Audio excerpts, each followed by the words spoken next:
So, hello everyone. Hello and welcome to Friday's ABU Lunchtime Learning. So it's really good to be with you. And for today's lunchtime learning session, we are incredibly lucky to have Sarah Noll Wilson from the States, and it's very early in the morning for her, who is the author of a wonderful book with an incredible title called Don't Feed the Elephants. So, Sarah, you're also an executive coach and a very in-demand keynote speaker. You're a researcher and you contribute to the Harvard Business Review. So you are, yes, a very interesting and impressive woman. And I mean, my parents would say that, but you know, like. Well, it's great to have you here, and I really want to hear why the book is called Don't Feed the Elephants. But I know you have some great slides, so feel free to share those when you'd like to. Well, I think that let's start with that question of why it's, and just so you know, because you can't see it, but I do have my co-host in the audience. So she's here to remind us that at any moment that there could be an elephant in the room, right? Oh, wow. You know, so the reason the book is called Don't Feed the Elephants is this was my book that I wrote for my fellow avoiders of, it's my love letter to my fellow avoiders of conflict. And the idea of Don't Feed the Elephant is that the elephant gets created by us. It doesn't just magically appear, it gets created. And so I can talk a little bit more about my journey with that. I became familiar with the idea, that metaphor, the elephant in the room, when I was going through my graduate studies, 13 years ago. And I remember that as I was learning about it, at the same time, the context was the best cultures, adaptive cultures, are the ones where the elephant can be called out. And I realized that I had never experienced a team where that was true, and I'd never experienced a relationship where that was true. And that was, in part, growing up in the Midwest in the US, we're very nice. It's very Midwest nice is what we call it. And right. Or I call it violently polite. Right? We're just going to be very polite. And I don't know, I'm curious to hear from you, from culturally speaking, how do people approach conflict over there? Well, I mean, I think, the British and perhaps particularly the English are kind of known also mostly for kind of conflict avoidance and being polite and possibly sort of subtly nasty, but not not necessarily bringing conflict out into the open. But I also think, Sarah, that it's probably a very female thing as well, that we are taught not to culturally, subtly, not to involve ourselves in conflict, and certainly not to initiate conflict. Yeah. So have you found that it's a woman thing more than a man thing? Well, absolutely. I love this. So we're just going to have a conversation, Nick.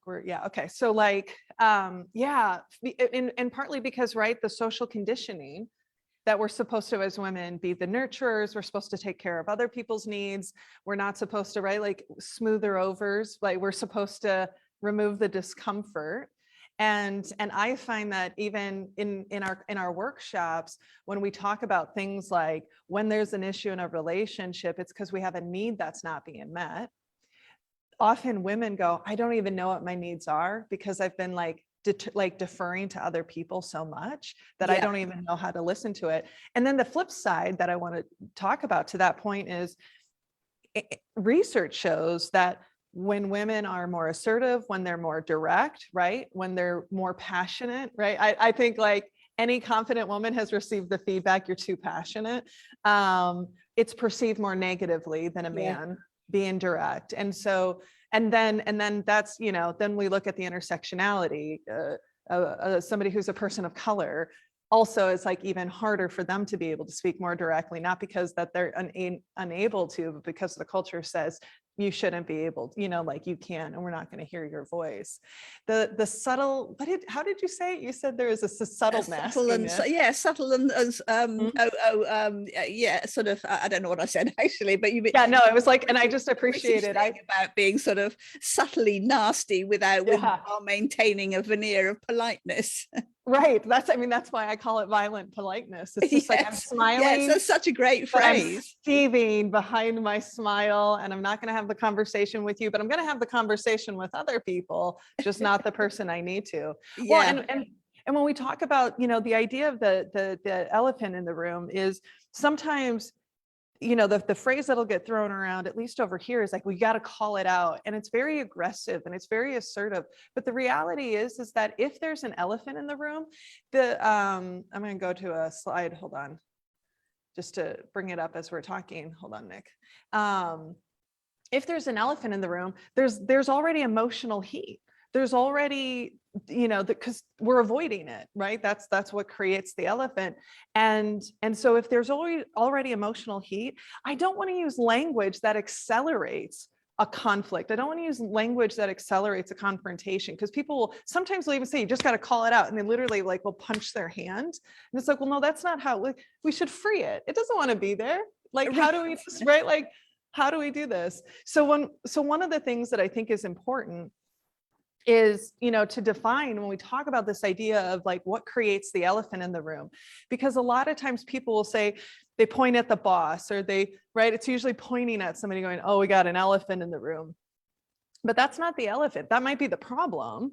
And so the way that we define it is that the elephant in the room is the avoidance of a known conflict that is creating a harmful barrier, right? And it's the avoidance of acknowledging or addressing, whether it's for ourselves, or with other people.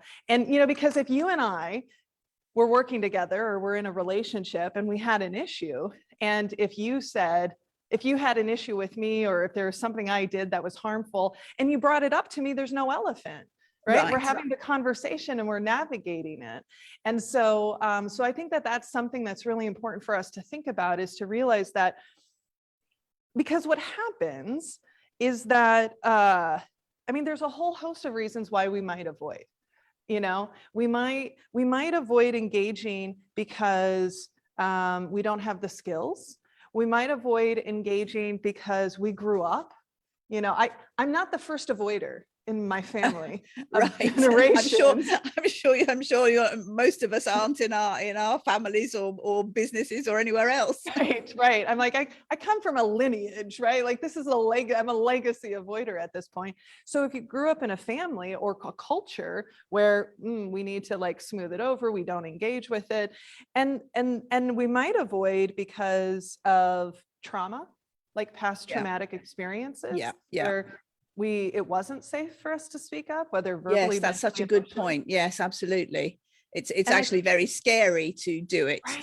to be open about conflict or potential conflict. Yeah, and so another reason that I like to bring up, because we work with so many people who are in positions of power. Sometimes we avoid because we want to protect our power. I don't want to. Yeah, this doesn't bother, this isn't impacting me, and I have it pretty good. So I'm not gonna talk about it or bring it up. And the thing is that there are real biological things that happen to us, right? That create that sense of fear, that sense of worry, and we imagine things that might be possible, or we think about things, and and to understand that shuts down our ability. So if I may, Lucy, I did bring a video clip to explain the part of our brain. Oh, absolutely. Is that okay? So brilliant. Because I think it's really important for people to understand our biological mechanisms, because we can't always stop that initial emotional reaction, but we can notice it, name it, and start to work through it, right? Fantastic. I can't stop my brain from an amygdala hijack, but I can know when it's happened, or at least catch it afterwards. So we'll get are you ready, Nick? Yeah, okay. I'll turn it over to pre-pandemic Sarah. We know you're really busy, so we're keeping it quick. It's the manager minute or two. Yeah. We've all had conversations where we've left feeling like they just missed the mark. Why does this happen? Well, part of the reason has to do with our brain, specifically the amygdala. What's the amygdala, you ask? It's only Sarah's favorite part of the brain.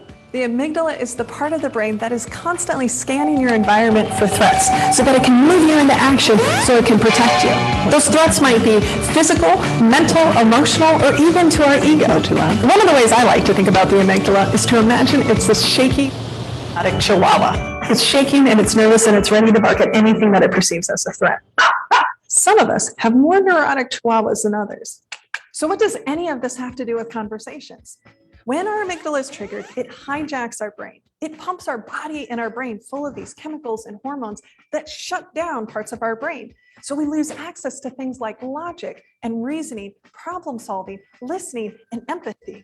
All things pretty important to building trust. So when my amygdala is triggered or when your amygdala is triggered, there's no way we can connect and build trust in the same way as when we're calm. So what do you do if you notice the amygdala has been hijacked in you or the other person? That is a really good time to step away, take a breath, and regroup when both parties have had a chance to breathe. Here's your challenge. I want you to do an amygdala audit. Think about a time when you had a stress response and think about what did it feel like when you were going through that? Because the more aware you are about your response, the more likely you can catch it when it's happening in the moment, or you're more likely to notice it in someone else. And remember, play fully brave. That's brilliant. So what comes up for you as you know, as we share that? Because I know for some people call it flooding, right? Like, when we work with people, so many people don't realize that this is what's happening in their body, which is why they're going into that flight mode, that freeze mode, right? That fawn mode of that stress response. So I'm curious to know, like, what came up for you as you were watching that? To be honest, and this is possibly just kind of avoidance on my part. I was thinking about it more in terms of other people that I know, sure, rather than saying, "Oh, I know I do that," and of course I do. But right. I was thinking of people I've worked with, people I've had relationships with, who I can just see get triggered by things, but I am. Blissfully, well, no, not blissfully, completely the opposite.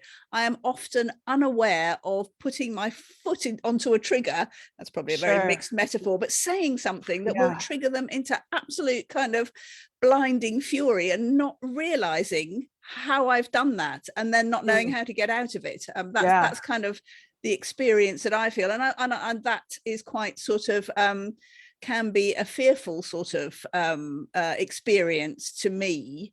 And I'm sure I do it too. I'm sure, you know, I think probably children can trigger you into blind fury without meaning to as well. So, you know, sometimes you just, kind of go off on one and you realize later it's completely unnecessary. And why didn't I stop that before it went that far? Well, and to that point, I mean, one of the things we have to understand about, you know, our brain is wired to protect us. It's wired for us for survival. And so it's constantly scanning for threats. And it will move, you know, you kind of talk about kind of that hair trigger, 0.07 seconds is how quickly someone's brain can flood or our brain can flood. And so yeah, that is very quick, isn't it? It's very fast before we're even conscious of it.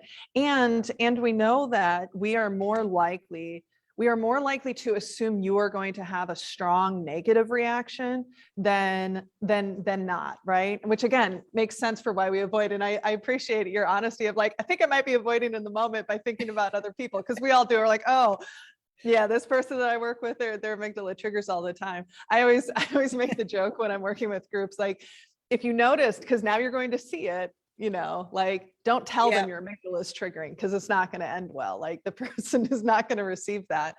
But the reason, part of the challenge that I found over the last decade, and even in my own journey, because card carrying member, right, of the Conflict Avoidance Club, is that when that amygdala triggers, we want to be able to have a conversation and feel calm and confident. And the reality is that there are just going to be conversations that won't be calm, that will be uncomfortable, that we're going to have to navigate that reaction. You know, even just recently, I've had a few situations where, the mantra that I use is I say, hold steady, right? Like, so hold steady, Sarah, right? And how do I show up in a way that will best serve me and serve the situation? Because my default will be, I want to do everything but have this conversation right now. So part of it, for people who are listening or thinking about it, is the goal isn't to remove that discomfort. You might not be Right. able to, especially if it's a situation where you're important to me, or this relationship is important to me. There's a real risk there. And I'm okay that I might never feel comfortable when I'm talking about something important with somebody who's important to me, right? And so instead of yearning for this magical tool that's going to make me feel really comfortable and make it easy, to realize, like, part of our practice is to know that that's just a biological reaction. And if something's important and feels like a risk, there's going to be some discomfort there. Right. Yeah. Sarah, it strikes me that there are two situations that two potential situations where an elephant can be and can appear. And one is, there's a sort of pre-planned situation where you've got to go in and talk about something uncomfortable, or you've got to go into a meeting, say, and talk about something else, but that there will be an elephant there, so you can think about how to deal with it. And then there's the other situation, which I sort of alluded to, where an elephant suddenly appears, suddenly in the middle of a kind of, what didn't seem to be going to be an uncomfortable situation, and an elephant suddenly jumps in there. And that's particularly difficult to deal with it, because you can't have there was no anticipation or forethought. Yeah. And that's, and I mean, and a couple of things from a practical standpoint is starting to tune our awareness to be able to notice and name it, right? Because what happens is we can get caught in the moment. You go, oh boy, we're really not talking. It's like, oh, we have an elephant in the room. And better yet, how can we start to build up our muscle of saying, oh, I'm feeding this elephant, like I'm creating an elephant right now, right? Because if I'm aware of an elephant that's in the room that we're not talking about, then I have ownership for it as well. We actually have these peanuts, right? That we like, these little roasted peanuts, because it's, if I'm having a challenge with you, or there's a situation that I'm aware of is harmful, but I'm not telling you, or we're not bringing it up, but maybe I'm talking to my colleagues about it, right? That's like feeding that elephant a peanut. And we're inviting it into the room, and we're inviting it to grow. And I wonder if you'll, amuse me a moment, but, I wonder, so one of the things that in working with groups and thinking about this for myself, and I don't even remember where this evolved, because what I realized is that there are a lot of really great books on how to have the difficult conversation. But even though people like these existed, and what we heard from clients over and over again is like, well, we went to training, but we still aren't having the conversation. And for me, when I hear that the how-to doesn't work, that tells me you have a why-do issue. That's how we say it. It's like, why do we do what we do that actually gets in the way? Which is why I think it's so important for us to get intimately familiar with our avoidant techniques and our avoidance strategies, because I can't know to bring out this tool that I read from Crucial Conversations if I first don't realize I'm completely avoiding it to begin with. So we mapped 5 different types of elephants. And I'll tell you, every time I talk to people, they always come up with a new one. Just the other week, somebody came up with a new one. So I'll bring up the images that we use in the book. So these are very technical. They're very academic and rigorous, right? But so the avoidant. So the avoidant gets created, right? This is kind of the main master type of elephant that we create when we're avoiding talking about, acknowledging, having the conversation that we need to. But then there's like subspecies of the avoidant. So the imagiphant, this happens when we are imagining a story about a person or a situation, right? Maybe Lucy, you send me an email and you didn't say, hey, Sarah, how's your day going? I need this from you. You just say, hey, I need this from you. And I'm imagining, oh, you must be really mad at me, or you must be frustrated. And I don't actually know that to be true, but I'm imagining it. And that can be, this is a real finicky one, because our brain is so it wants to fill in stories and it wants completion. And so when we don't have it, we make it up. So the next one is the blame offense. And the blame offense is when we spend more time blaming the person than we do, again, having the conversation or considering the role that we've played, right? It's real easy to blame the boss. It's real easy to blame our coworkers and not always see maybe the role that we played in it. A deflect offense, this is a subtle one, but this is one that shows, this is also my favorite illustration. So that's part of why I'm, sharing. Great. my husband did these illustrations for the book, but the deflect offense is where it's basically we're doing whatever we can to deflect from having the conversation. So sometimes this can show up as somebody being sarcastic, right? I see that a lot over here. Maybe we change the subject. Or often, especially like in workplaces, we're working on the wrong problem. Like we're not solving we're not having the hard conversations, right? It's like, you talk about like a company doing diversity, equity, and inclusion work. They're like, oh, we just need to hire somebody to be the director of diversity, equity, and inclusion. Well, that's deflecting from the real conversation of, well, why didn't we value it before? Yeah. Right. And what role are we playing that, like not just are we safe or aren't we, but how aren't we? And then the last one is the nudge offense. And this is where we might like circumvent. But I will say with the nudge offense, sometimes a really successful nudge can be enough to start the conversation, right? Sometimes that successful indirect, hey, does anyone else notice, right? Or whatever can be really effective at freeing the elephant in the room. But I always say that if you keep nudging and nothing's changing, then at some point that becomes the nudge offense. And and part of this is, it's not to make light of tough situations. It's not. It's not trying to minimize the seriousness, because when we talk about, there are real conflicts we are avoiding. But what I found is that sometimes using playful, lighthearted language, it makes it easier for people to say, oh, I do that too, right? And I was with a group just this week, a couple nights ago, and they were like, I think I have an ego offense. Like if my ego gets bruised, then I just like shut down because I don't want to like step into it anymore.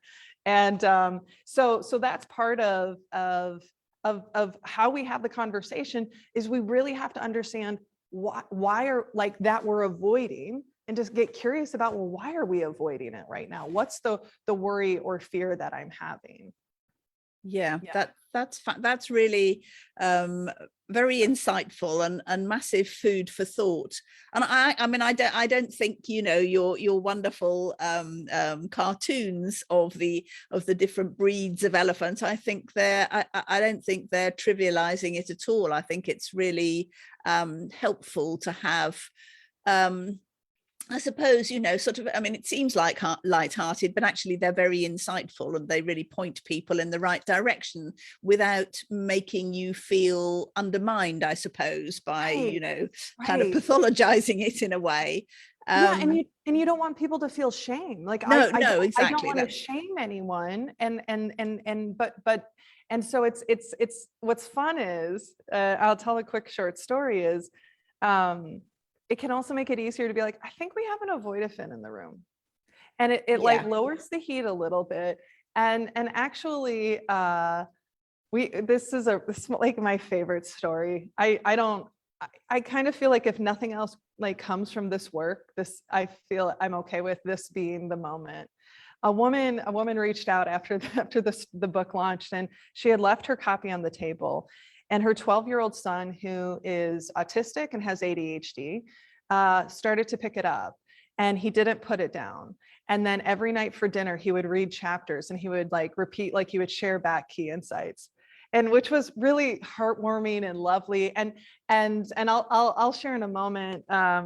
It's also really heartwarming because I designed the book specifically for a neurodivergent brain. Like I wanted other brains to be able to finish a book, because as somebody who has a neurodivergent brain from an ADHD perspective, I can never finish books.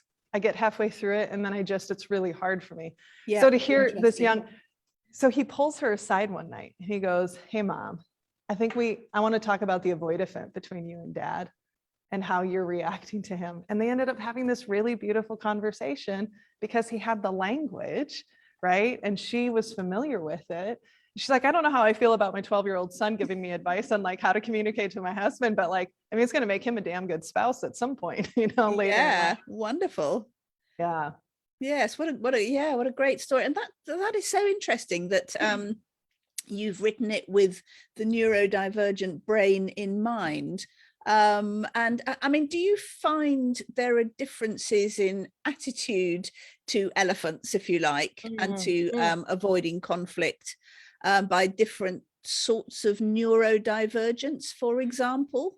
That's a really great question, Lucy. And honestly, that's a gift you're giving me because I haven't looked Sorry, at it's it. probably kind of taken you off track here. No, I love it. I haven't explored that from that connection, but I could imagine where there could be some challenges with that, or even some elephants could be created because people didn't understand neurodivergent brains. They didn't understand, you know, little things like for some people with neurodivergent brains, whether it's being, you know, autistic or ADHD, eye contact is really difficult, right? Or things like being able to read social cues. So yeah, that's something, no, I mean it, that's a gift for me to explore and to think about as we continue this work. So yeah, I mean, I also have experience of living with people who have ADHD, and they are very easily triggered sometimes by certain things. And then, yeah, it's not so much the elephant in the room that there's the elephant that's, you know, kind of trumpeting. Yeah, it's the, well, and some of that can be, right, like an impulsivity, right, Yeah. you know, and some of that can also be, there's a connection between people who have ADHD and rejection sensitivity dysphoria. Yeah, absolutely. Right, where they're quicker to feel humiliated, quicker to feel, right, like rejected in a moment.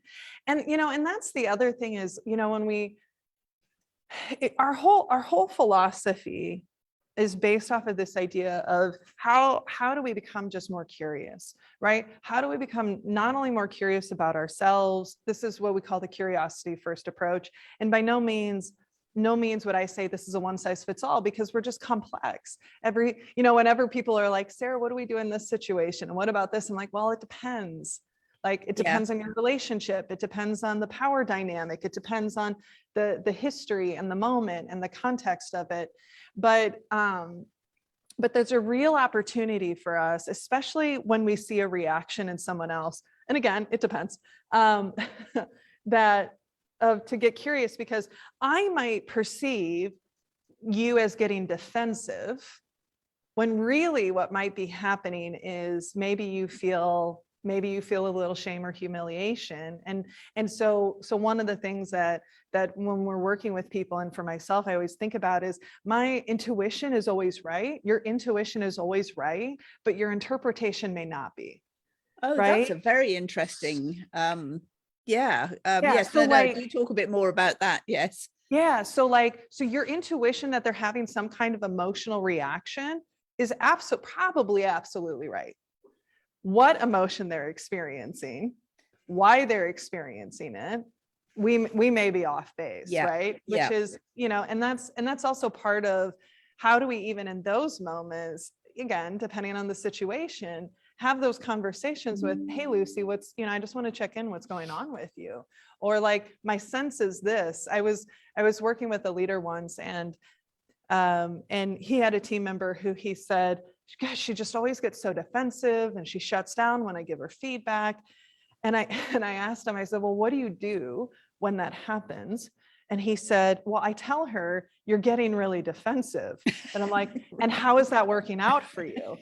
And he's like, not very well, which is why I'm talking to you.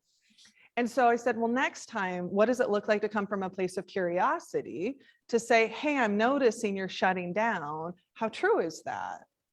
And I think what he ended up saying was, hey, I'm sensing you're getting defensive. Like, how true is that? And she said, oh, I'm not defensive. I'm embarrassed that you're having to give me this feedback. That's so interesting, isn't it? Yes, because we sort of, I think we can often assume the worst of people, can't we? I suppose that's deflection, really, isn't it? That's saying it's not my fault, it's your fault, you're behaving badly here, you're not reacting well to what I'm saying, and it's nothing to do with me. Yeah, it's like, I think that's like, it's like a hybrid between deflection and the like blame-a-thing of just like, well, I'm going to blame you and I'm not going to take any time to reflect or, and I'm just going to go on doing the same thing because it's all your fault. Right. It's so much, it's just, it's, and blaming is an interesting thing because, and it's not to say that there aren't times where people have to be held accountable. Like, I want to be really clear. People need to be held accountable if they're doing things that are harmful or unproductive. But there's something very satisfying, and I don't know what the biology is, but I find that, when people get into a cycle of blaming, one, it comes from a place of like, we're trying to reclaim our own power by being powerful over someone, right? If I blame you, I'm pushing you down so I can feel better, right? And it also can make us feel like we're doing something. Like it can give us a sense of action, even though we're not actually resolving the situation. Because we're just like, well, I'm pointing the finger at them. So I've done my part and I'm out of here instead of actually having the conversation. Yeah. And the other thing, just like going along with that is, one of the things is that the comfort we gain in the short term when we're avoiding having a conversation or avoiding giving feedback, again, it almost never outweighs the damage in the long term. And sometimes what happens is, especially if it's a situation where you need to give feedback or like someone's behavior is causing the barrier, now I'm avoiding giving them the feedback about that, right? I've created the elephant because it's like you're prioritizing, I think it's a very selfish act because you're prioritizing your comfort over their ability to change and grow. And that's and that might not be comfortable to hear or to hold on to, but I've had to tell myself that, like, this is not fair to them, that because you don't want to have this conversation, they're not going to hear the impact that they made. No, that's, and also you leave them in a position where they continue doing something that, I'd say, they're doing something wrong or doing something you don't like. So you continue to be covertly angry with them. And, that's not fair on them either. If you haven't told them, how can they know what they're doing and change it potentially? It's the classic, and I was guilty of this early in my relationship with my husband, where, if I was upset and he would say, are you upset? Are you okay? I would say, the two most powerful words, I'm fine. Yeah, right. But I would say it in a way that I wanted him to know I wasn't fine, but that wasn't fair to him for me to be, and passive aggressive behavior it's like I joke that it's the most effective way to create an ineffective relationship. Right. That's great. Yeah. It's just the hug and the poke. It's not going to set that relationship up. No, absolutely. No, we've got a comment here from earlier on in our conversation. Someone said, I'm laughing out loud at this. Also, I'm not the first avoider in my family. I come from a lineage. There are so many great quotes in here. And I think that's another one, Sarah. I'm sure your book is a legacy avoider. There's some like badge or, shield of honor, dishonor of being an avoider. No, I appreciate you sharing that. That's brilliant. So Sarah, the last key point that you were going to, you said that you were going to cover three points, and we've done the definition of the elephant in the room and how they're created, and also the most common elephant types. So we've got to key strategies and language to free elephants using the curiosity first approach. So give us your tips on how to deal with the elephants. It's so it's a 3-part practice, and we might not always have to have a conversation to free the elephant. That's the thing, right? But like, if we're mad, if we're frustrated, or if we're struggling, the first place I want people to go to is to get curious about themselves. And one of the things that they can, a couple of questions you can think about. And the reason I want you to get curious about yourself is I want you to really understand why am I struggling in this situation? What's happening? And I also want you to courageously ask, what role am I playing or did I play? Like, that's just not a question that people often ask when they're struggling in a situation, is to, again, like you said, it's more easy to blame than it is to look at myself. So what am I feeling right now? What needs do I have that aren't being met? Is this a preference issue? Is this a performance issue, right? We confuse those two a lot. And so hang on, wait a minute, just unpick that, Yeah, Sarah. Preference, yeah. performance. Yeah, especially in the workplace. So, you know, I might have a preference for having, I don't know, a presentation done a month in advance so I can have all month long. This is a true story. So a former boss I worked with, her preference was that. My preference is I continue to create and edit and adjust up until the last possible moment. I can be very successful doing it my way, and she can be very successful doing it. So it's not a performance issue. It's a preference issue. Right. And one of the ways that we think about relationships is we think about them as islands, right? I have my island, my values, my needs, my lived experiences. You have yours. And when there's challenges in relationships, it's usually because we're in a tug of war to get each other to each other's islands, instead of realizing that, well, no, you and I need to create an island together. So what does Lucy and Sarah's island look like for us to create together, right? And I can't do that if I'm not clear about what needs do I have, you know? So that's sort of step one. And sometimes that can be enough to free the elephant, because you can go, oh, okay. This is just a preference issue. This is just a difference of style. Okay, like this isn't as big of a deal as maybe I thought. But then what I found is that, so not only when people were struggling, would they not get curious about themselves or the role that they played, but it was really hard for them to get curious about the other person.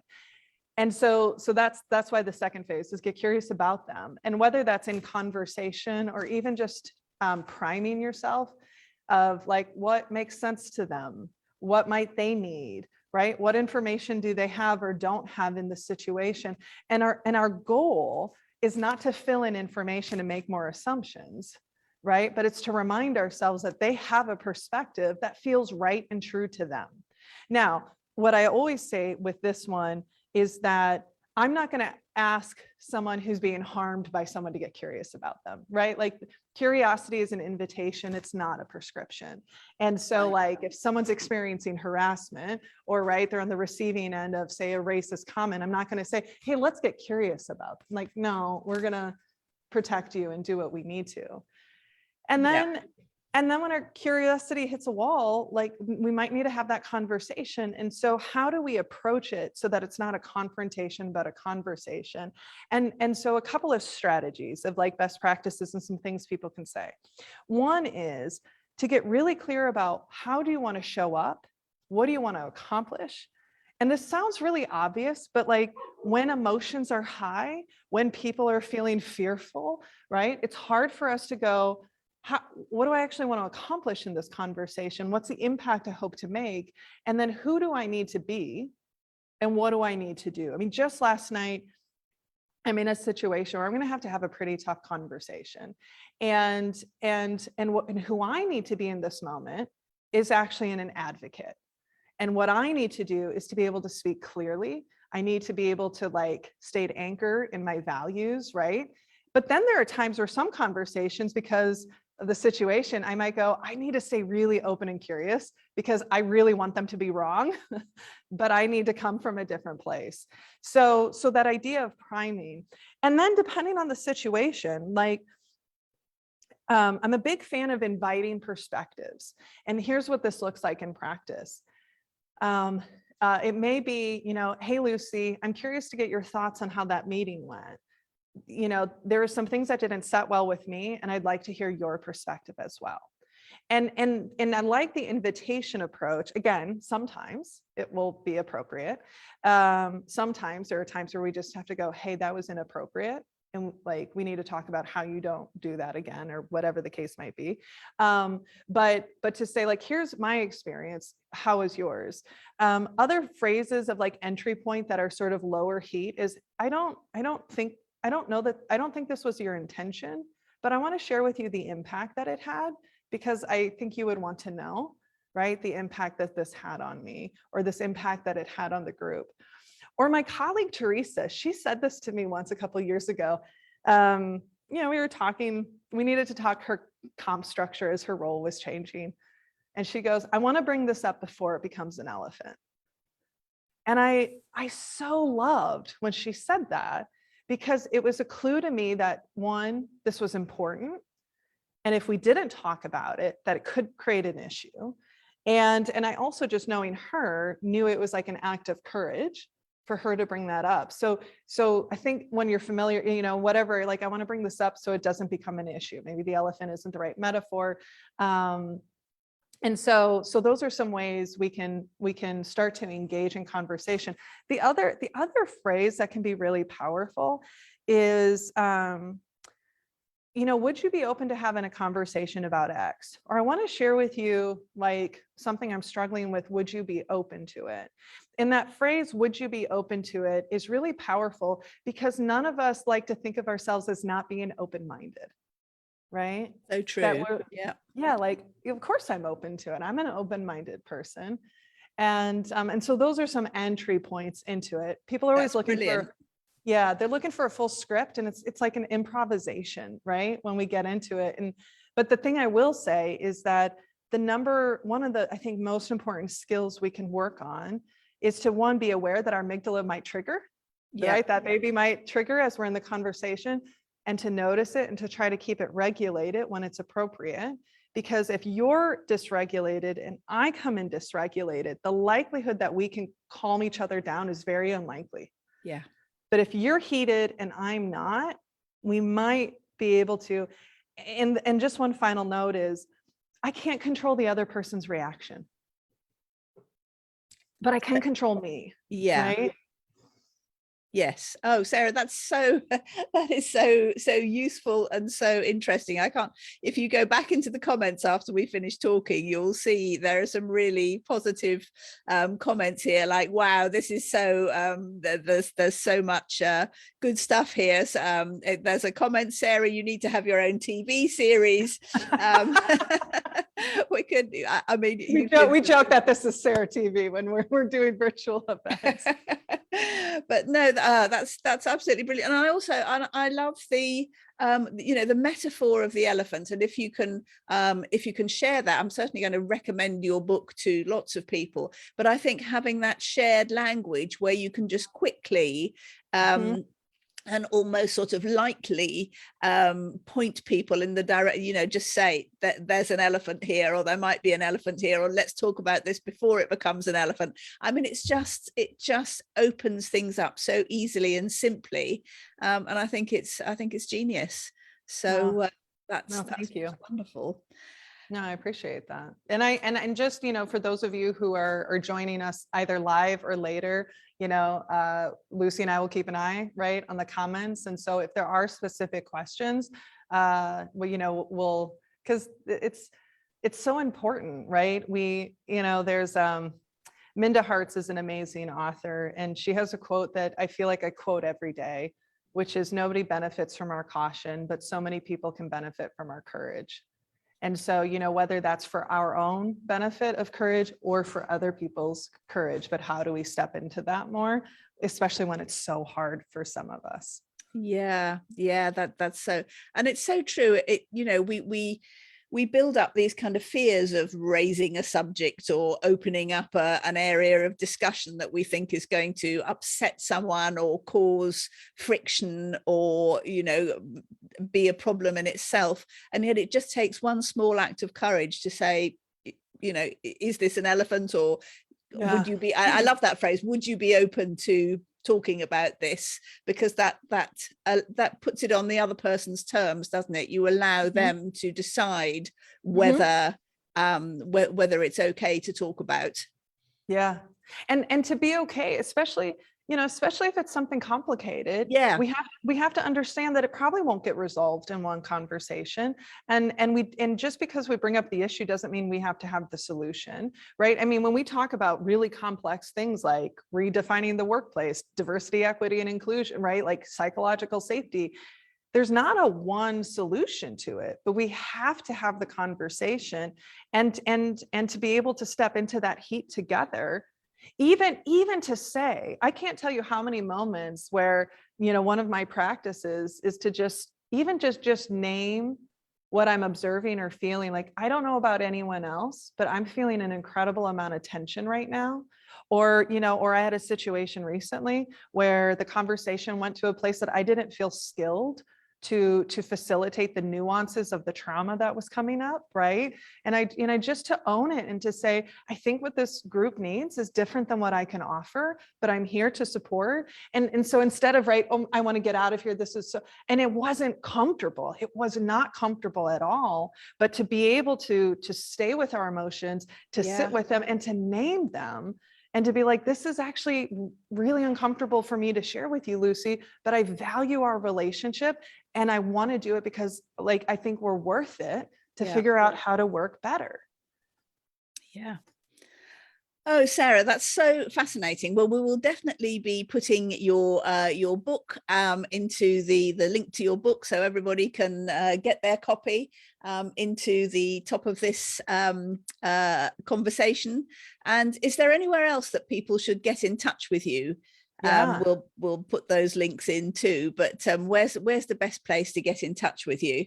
You can check out the work my team and my colleagues and I are doing. I have an amazing crew who's equally passionate about this at sarahnollwilson.com. So, it's my name, but there's a whole crew behind it.